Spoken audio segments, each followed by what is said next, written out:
Hi, I'm Patrick. And I'm Liv. And this is the Mach-E vlog. But that's not a Mach-E. That's our Chevy Equinox, and we are currently at the world's largest supercharger, right? It just opened. It's in Barstow, California. When we first got Tesla Supercharger access last year in our Mach-E, we visited Quartzsite, which had 84 stalls. There are 120 stalls at this one. We're going to take a tour and show you what's around. Let's go.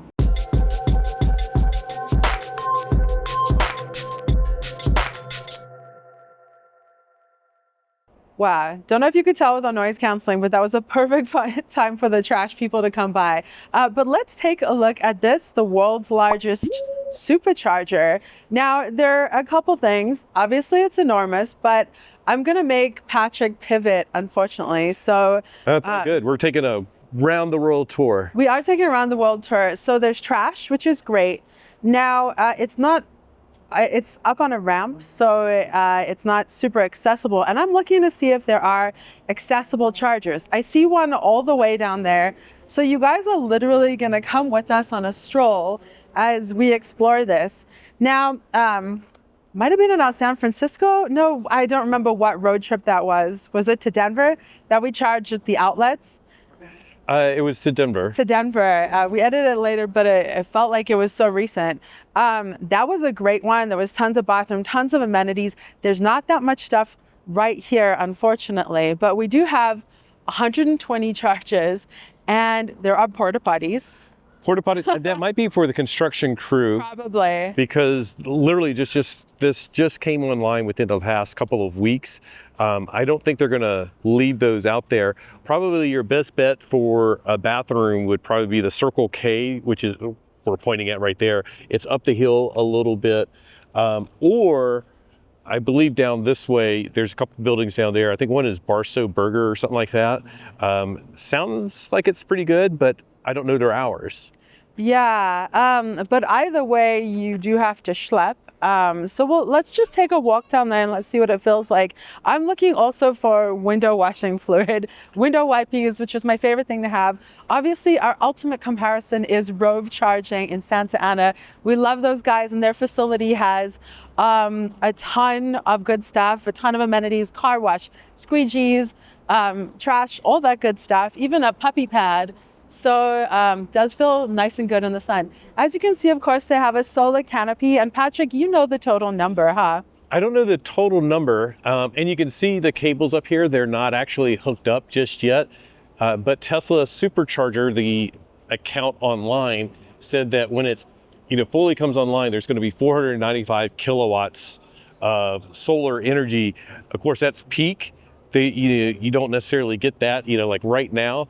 The sun is out in full, and it's would be almost peak charging at this, but it is winter, so we probably wouldn't get the full 495, or they wouldn't get the full 495. But it is at least something. But the other big advantage is that you're getting a little bit of shade out here because it gets really hot in the summer, of course, depending on time of day. The other thing is like, I believe, I'm not sure, I'm not a solar panel expert yet, but I believe that it can get a little bit of return energy from the pavement. So even though they're faced up, it gets a little bit of the energy from the pavement, the solar energy bouncing up. That's pretty cool. But let's take a little stroll back down. Now we are standing in the sun, so it's easier for you guys to see, but there is a whole chunk of shade. And like Patrick said, that's so important. The summer road trips that we've done, you are just baking, especially if you have to go walk somewhere to go to the amenities or whatever. You want as much time in the shade or as much covered area on this pavement. You're doing a great job walking backwards? By the way. You jinxed it saying that, and I'm just going to wipe out. Why don't we switch? Let's switch for a second, because these are version 4 cabinets or dispensers, but they are not version 4 cabinets, so that's coming at a later time. But we're going to turn this way so that you can sort of see. A couple of great things about this is, like, one, it has a screen here. Let me take that out. It's just plug in to charge, but there's like a little bit of info, and it's saying 50 cents per kilowatt hour. I might have to correct my, But yeah, I'm not member sure. or not member. Oh, Yeah, I don't know if that's member or non-member rate. And then you have idle fees of $1 per minute. we'll check in the app. And if you need instructions, there's a barcode here. I tend to try to ignore barcodes on things like public chargers because somebody could like make a duplicate barcode that redirects you to a malicious website.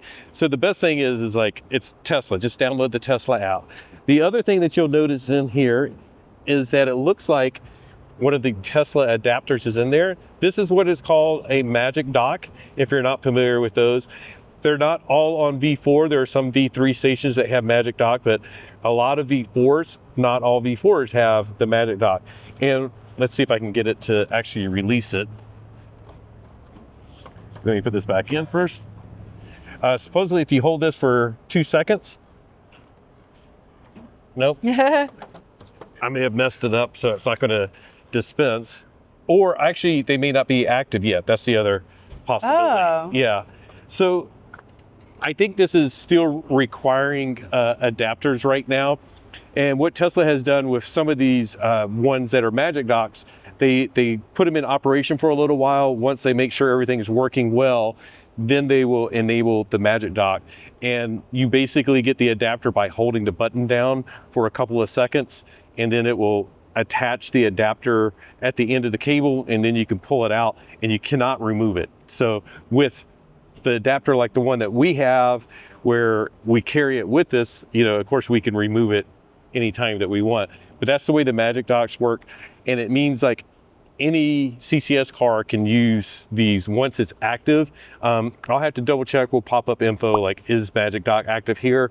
Yes or no. But it gives a lot of flexibility. The other thing to note here, and I'm not sure exactly, let's go down to this one here. These were installed very quickly, construction-wise, and from what I understand is during the construction process, they used the prefabbed basically supercharger stalls. So you can look at the concrete here, and what they do is like they make these in the factory with 4 of the dispensers all together. So they put them on a flatbed truck.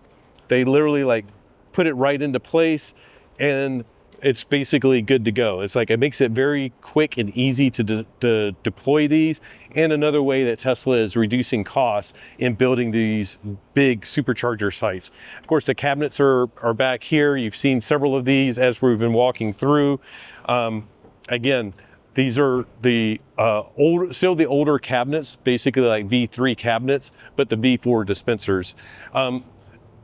As you saw with our Equinox over there, the cabinets are the new style, but also the cables are new. And the great thing is like, so if you have a Tesla and you want to plug in on the left rear, it's very easy to do. But then if you have like a Equinox or Mach-E and you need to plug in on this side, it's still a little bit of a stretch, but far easier to do than if you have a version 3 Tesla supercharger that you're at. If you're not familiar with these V4 stalls, they are capable of 250 kilowatts, and I believe Tesla is doing some stuff that's enabling it to go faster for Cybertrucks because they have higher capabilities on the Cybertruck. So exciting news for Cybertruck owners. Everybody else, we're still capped with 250, but for like the Equinox, we're capped at 150, and as you previously saw, we are limited to about 131 kilowatts. With the Mach-E 159, I think with the Lightning, for example, I believe some people have gotten like 166 out of that, so pretty cool. The other things to note, I guess, let's see, let's go down here. We'll hit the handicap spots real quick and take a look at those. Did you see the lighting? Is there lighting? Because they have the temporary solar lighting rigs. Yeah, I think there's going to be lighting. I think they just haven't finished off the site just yet. Because like none of the solar panels are plugged in. And I don't see any lighting stuff around there, but I'd assume they'd connect quite a bit. Cool, the handicap one. So here are the handicap ones, and I think the good thing is, let's see. One has a light in front of it. Yeah, this is actually excellent because It's down here on the end. Hopefully less people will come down here and just use them, on the off chance of like it's just the one they're going to plug into. But the other thing is, so they have the path, and this is like sometimes the missing detail. They'll put a handicap spot, but then you have to like go in the road to get to the store. But it looks like they put the path here, goes across the drive-through, but it looks like it connects to the sidewalk for, again, I think that's Barstow Burger over there. So and the trash is not on a step, which is great. Yeah. This is what we're looking for. So this is a good spot. I like it. So it's pretty well thought out for the most part. The two things that I think are missing that would make this a really good spot for travelers are closer bathrooms, 24/7 bathrooms, because I know that's probably not 24/7, and something to wash your windshield quickly and easily. So yeah, but other we than really that, need that now. By the way, IHOP might be 24/7. I don't know. We'll have to check it up. This is a bummer, a peeve, an annoyance. There are items in the handicap parkings. Now that is just handicap parking, but there are items over there, and there are items over here. So that's actually the handicap charger. So it's something that you see in a lot of places is the handicap parking, the handicap charging, or the handicap restrooms even. Should I flippity flip? Yeah, sure. Hang on 1 second. So that is a peeve. It's something that you see a lot is those facilities being used for storage of items. And I mean, even like, and this is just a peeve. This is a thing. It's okay to call the stuff out because it is ADA compliant. It's a requirement. So like the passageway to the bathrooms, oftentimes you'll see restaurants will put boxes or chairs or things like that, no longer allowing it to be wheelchair accessible. So the fact that there are items here in the handicap parking is awful. Yeah. I don't know who put that there. It's always, and we know it's temporary, so yeah. I know they'll fix that, which will be great. But we see this at car dealers and all sorts of places where they're like, we'll just use that temporarily for like a publicity photo, but it's a bad precedent to stop. But overall, like I really like this location. It's very accessible from the freeway on I-15 between Vegas and basically LA. And let's pivot so you see the whole charger behind us. Yeah, okay. Slow pivot. Well, slow pivot. And then by the way, like behind us across the street, you'll see there's Carl's Jr., Burger King, Starbucks. I think there's some other stores over there. So a little bit more of a walk, but if nothing else, like you could also, charge and then stop there on your way out. Or like what we do sometimes is like, if we want like Burger King, we'll pick up Burger King, then come plug in and eat, in the car or whatever. And we're right by Ramada Inn. That's a good place to stay with charging right out front. Yeah, that would be pretty nice. Cool. Because you could charge, before you go to bed, right when you get up, top it off, and you are good to go for a road trip. And of course, if your hotel has level 2 charging, that's great because you're charged overnight, but oftentimes there's not enough charging, whatever. So this is pretty cool. Pretty good. It's really neat. Yeah. Overall, I like seeing, of course, how many stalls. It's, the biggest CCS charging stop between LA and Las Vegas is the 12-stall EA in Baker, which is not very adequate. So this is fantastic to see. I like the fact that they're using solar canopies. Of course, it's not going to generate enough solar to power all of these cars, but that's okay. Every little bit helps and counts. That's why we have solar on our roof, at home. It helps us, and we are able to offset all of our usage and put in a little bit of excess. So absolutely, and hopefully soon they'll have lighting and stuff like that to make this accessible, safe, and comfortable for 24 hours. That's then powered by the solar. We also need to look, because I heard there's a couple of pull-through spots. So I'm going to go. Let's go look for those real quick. So we didn't find the pull-through spots yet. I think they're at the other end, but we found there's some level 2 chargers. Of course, these two are blocked, and one of them is the handicap spot. But this level 2 charger, like if you were at the hotel, would be perfect, but it's blocked by the temporary fencing. No big deal. There are a couple of more level 2s down here with very long cables, as you usually find on level 2 destination chargers. So that's very cool. Like if you have, if you're staying at that hotel, you could literally plug in and get like a nice slow overnight charge. But let's keep walking. I think there are a lot of people that are excited by this supercharger. They're like getting out of their cars and checking it out. But Yeah, let's see if we can find some pull-throughs. So we noticed, and we've been watching, a lot of people are getting out, checking things out, and then they walk through the gravel and up the hill to go to the bathroom, get a snack or whatever. you would not be able to do that easily in a wheelchair, mobility device, whatever. So that's unfortunate.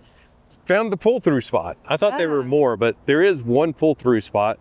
I like how expansive it is. Oh, yeah. And they've made it so that it isn't to be confused by somebody as like just an easier spot to park at. It's like you can obviously tell this is the pull-through spot and sort of leave it alone unless you have a trailer. And even if you have like some of the version 3 superchargers, if you have like an Equinox or a Mach-E, it can be easier to use the pull-through spot. But on this, because the V4s are easy to access with the longer cables, we don't need to even consider using the pull-through spot. So I think let's get back over by our car, check out the charge, and then we can wrap it up. Let's go. So overall, I think we're done with our tour of this super big Barstow Supercharger. But overall, yeah, it's just another fantastic spot. Lots of chargers that we know will work. Hopefully Magic Dock works at some point because they have them all here. Amenities could be a little bit better, but otherwise... Amenities are here, they're just not near. Yeah. So it could be more accessible. Good charging stop though. Cool to see a non-Tesla as well. It's always fun to see someone else. Like we're looking around for like, ooh, who's showing up? I'd come here again. Yeah, if you are going between Vegas and the LA area, you have more options now. Barstow's a good option. Baker is just always crazy and busy, and there's a lot of V2 there, which are not as fast as the V3s. We don't have access to that supercharger, but if you have a Tesla, I would try to not do Baker, and if you do Baker, do the newer ones that are there, because those are V3, they're faster, but you can definitely charge here and make it to Vegas, so just do that. And especially if you're coming back from Vegas, because it's really convenient on this side of the freeway. Yeah, absolutely. And I was just trying to remember, because the Magic Dock chargers at Rove, they weren't online right away, were they? So... No, yeah, exactly. They usually, I think what they do is they work out the bugs, make sure everything's working before they open it up to everybody, and know how busy it's going to be before they open it up to everybody. Cool. So really, stamp for approval here. Hopefully the Magic Dock will open. It has not been busy at all. I mean, there are people coming and going, and this would be busy if it was a smaller charger, but it's not. Chargers this size are amazing and essential. We need more. We need more from all charging manufacturers, charging companies. So thank you so much for joining us for this video, in which we checked out the new official largest supercharger in the world. For now. There's bigger ones under construction, I think. Ooh, where? I think there's one in Florida. Huge. Let's go. But I think they're going to build it in phases. I don't know. Let us know down in the comments. Yeah, and where should there be a giant supercharger? As Cybertrucks are parking around us, we have to continue on our road trip. Keep an eye out for all the other videos of this charging station on this road trip, all that good stuff.